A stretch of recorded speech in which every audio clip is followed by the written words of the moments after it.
అందరికీ నమస్కారం. అమ్మ మాట అమ్మాయి బాట ఛానల్కి స్వాగతం. కథ చెప్పుకుందామా? కైరో నగరంలో ముస్తఫా అనే ధనిక వర్తకుడు ఉండేవాడు. ఆయన నగరంలోని వర్తకులందరికన్నా ఆస్తిపరుడని అందరూ చెప్పుకునేవారు. ఆయనకు ఒక్కతే కుమార్తె. ఆమె అత్యంత సౌందర్యవతి. తండ్రి ఆస్తికంతకు ఆమె ఒక్కతే వారసురాలు కనుక ఏ సుల్తాను కుమారుడో ఆమెను వివాహమాడగలడని అందరూ అనుకునేవాళ్ళు.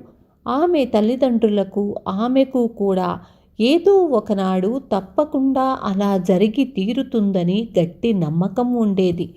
వాళ్ల దగ్గర కమల్ అనే ఒక బానిస కుర్రవాడుండేవాడు. వాణ్ణి వర్తకుడు సంవత్సరం క్రిందట సంతలో కొని ఇంటికి తీసుకువచ్చాడు. వాడు అందగాడు, తెలివైన వాడే కాక చాలా యుక్తిపరుడు. వాడు తన యజమాని కుమార్తెను వివాహమాడేందుకు అన్ని విధాలా అర్హుణ్ణని భావించేవాడు. అయితే ఈ సంగతి ఎవరితోనూ అనలేదు. వాడు ఆ ఇంట చేరిన సంవత్సర కాలంలో సంపాదించిన ఆస్తి ఒక బంగారు ఉంగరం, ద్రాక్షసారా ఉన్న ఒక చిన్న సీసా. ఈ రెండింటిని వాడు పొరుగున ఉన్న మరొక చిన్న వర్తకుడి ఇంటి నుంచి తస్కరించాడు. వాటిని బహూకరించి తన యజమాని కుమార్తెను వివాహమాడగలననుకునే అంత అమాయకుడు కాదు కమల్. అందుకోసం వాడొక పథకం వేశాడు. అది మండు వేసవి కాలం. అప్పుడే సూర్యాస్తమయం అయి క్రమంగా చల్లని గాలి ప్రారంభమయ్యింది. వర్తకుడు, ఆయన భార్య, కుమార్తె తోటలో షికారు బయలుదేరారు. కమల్ వారికి కొంచెం వెనక్గా నడవసాగాడు. యజమానికి ఏ క్షణంలో ఏ పని పడినా చేసేందుకు బానిస కుర్రాడు అలా వెంట వస్తూ ఉండాలి. వర్తకుడు, ఆయన భార్య తమ గృహ విషయాల గురించి, బంధుమిత్రులను గురించి మాట్లాడుకోసాగారు. వర్తకుడి కుమార్తె చెట్ల కొమ్మల్లో తిరిగే ఉడుతలను, పక్షులను చూసి ఉత్సాహంగా చప్పట్లు చరుస్తూ నవ్వుకోసాగింది. కమల్ మాత్రం అక్కడ తిరిగే పక్షులకేసి పరీక్షగా చూస్తూ తనలో తాను గొణుక్కోవడం ప్రారంభించాడు. వర్తకుడు ఇది గమనించాడు కానీ కమల్ను ఏమీ ప్రశ్నించలేదు. కానీ వాడు ఎంతకు గొణుగుడు మానకపోయేసరికి ఆయనకు ఆశ్చర్యం కలిగి కమల్ను ఎందుకలా చేస్తున్నావని అడిగాడు. కమల్ జవాబివ్వకుండా తల వంచుకున్నాడు. పక్షులు ఏం మాట్లాడుకుంటున్నది నీకు తెలిసినట్టు ప్రవర్తిస్తున్నావు అన్నాడు వర్తకుడు నవ్వుతూ. అది విని వర్తకుడి భార్య, కుమార్తె కూడా నవ్వారు. కానీ కమల్ తన రహస్యమేదో బయటపడిపోయినట్లుగా వాళ్లకేసి ఆశ్చర్యపడుతున్నట్లు చూశాడు. దానితో వర్తకుడికి కుతూహలం కలిగి ఇంతకు నువ్వు గొణుకుతున్నదేమిటి అని అడిగాడు.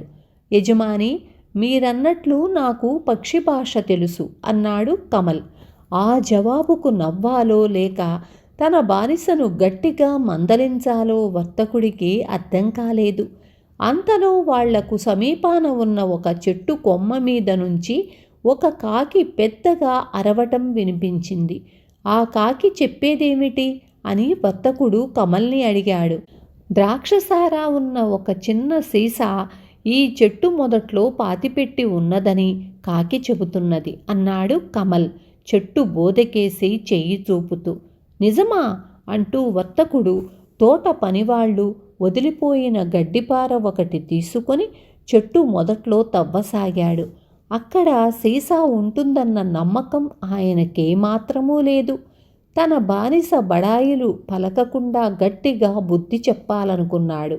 అయితే నిజంగానే అక్కడ భూమిలో వర్తకుడికి ద్రాక్షసారా సీసా దొరికింది. ఆయన నిశ్చేష్టుడైపోయాడు. అతడి భార్య, కూతురు కమల్కేసి భయాశ్చర్యాలతో చూడసాగారు. అంతలో ఒక చిన్న పక్షి వాళ్ల తలల మీదగా ఎగిరిపోతూ కిలకిలమంటూ అరిచింది. కమల్ దానికేసి చూస్తూ తలాడించాడు. ఈ పక్షి కూడా ఏదైనా రహస్యం చెబుతున్నదా అని కమల్ను వర్తకుడి భార్య అడిగింది. ఆ కనపడే చెట్టు మీద ఉన్న పక్షి గూట్లో ఒక ఉంగరం ఉన్నదట. అది ఆ పక్షి పలికిన పలుకులు అన్నాడు కమల్. వర్తకుడు ఆ మాటలు వింటూనే ఆదుర్దా కొద్దీ ఏ నౌకర్నో పిలవడం పోయి తనే స్వయంగా చెట్టెక్కాడు. అక్కడ నిజంగానే పక్షిగూట్లో ఉంగరం దొరికింది. వర్తకుడు చెట్టు దిగి వచ్చి కమల్ను కౌగలించుకొని, ఆహా, నీ అంత తెలివిగలవాడు ఈ భూప్రపంచంలో మరొకడుంటాడనుకోను అన్నాడు. మీరన్నది నిజం అన్నది వర్తకుడి భార్య. ఆ సమయంలో దాపులనున్న పొదల్లో నుంచి పక్షులు కలకలరావం చేశాయి. వెంటనే కమల్ కోపంగా, ఇక చాలు, నోళ్లు ముయ్యండి అంటూ అరిచాడు పెద్దగా. అవి అనేదేమిటి అని వర్తకుడు అడిగాడు. ఆ సంగతి మాత్రం చెప్పమని అడక్కండి అన్నాడు కమల్ సిగ్గుపడిపోతున్నట్లు ముఖం పెట్టి. అదేం కుదరదు, నువ్వు చెప్పి తీరాలి అన్నాడు వర్తకుడు పట్టుదలగా. వర్తకుడి భార్య కూడా కల్పించుకొని, నువ్వు చాలా మంచి కుర్రాడివి, ఆ సంగతేదో దాచకు అన్నది. అది చెప్పడం కన్నా చావడం మేలు, చెబితే ఎలానూ మీ చేతుల్లో నాకు చావు తప్పదు అన్నాడు కమల్ వణికిపోతూ. నీకెలాంటి ప్రాణహాని కలగదు, నేను మాట ఇస్తున్నాను అన్నాడు వర్తకుడు. అందుకు నేను హామీ, సరా అన్నది వర్తకుడి కూతురు చిరునవ్వుతో. సరే, మీరు తప్పక వినాలంటే నేను చెయ్యగలిగిందేమీ లేదు అంటూ కమల్ చెప్పడానికి ఇష్టం లేనివాడిలా ముఖం అయిష్టంగా పెట్టి, మీ కుటుంబానికి పెద్ద ఆపద రానున్నట్లు పక్షులు చెబుతున్నాయి. దాన్నుంచి బయటపడాలంటే మీ కుమార్తెను నాకిచ్చి వివాహం చెయ్యాలట అన్నాడు. ఆ జవాబుకు వర్తకుడితో పాటు భార్య కుమార్తె విస్తుపోయారు. వర్తకుడు గొంతు సవరించుకొని, నువ్వు పేదవాడివనే సంగతి వదిలేస్తే మిగతా అన్నిటా నా కుమార్తెను పెళ్లాడదగినవాడివే. కానీ ఒకసారి నువ్వు నా అల్లుడివైనాక నా ఆస్తికంతకు వారసుడవని 10 మందికి తెలిసిపోతుంది. ఆ పరిస్థితుల్లో నువ్వెక్కడ పుట్టావో ఎక్కడ పెరిగావో ఆ సంగతులేవి ఎవ్వరూ పట్టించుకోరు అన్నాడు. వర్తకుడి భార్య భర్త మాటలకు అంగీకారంగా తలాడిస్తూ, మనుషులు ఒట్టి అమాయకులు, పక్షులెంత తెలివిగలవి, ఈ వివాహం వల్ల మేలు కలుగుతుంది కనుక మనం వెంటనే అమ్మాయి పెళ్లి చెయ్యటం మంచిది అన్నది. ఆ తరువాత కొద్ది రోజులకే కమల్కు వర్తకుడి కుమార్తెకు ఎంతో వైభవంగా వివాహం జరిగిపోయింది. విన్నారు కదా, తెలివితేటలతో ఎలా పెళ్లి చేసుకున్నాడో. రేపు మళ్ళీ ఇంకొక మంచి కథతో మీ ముందుకొస్తాను.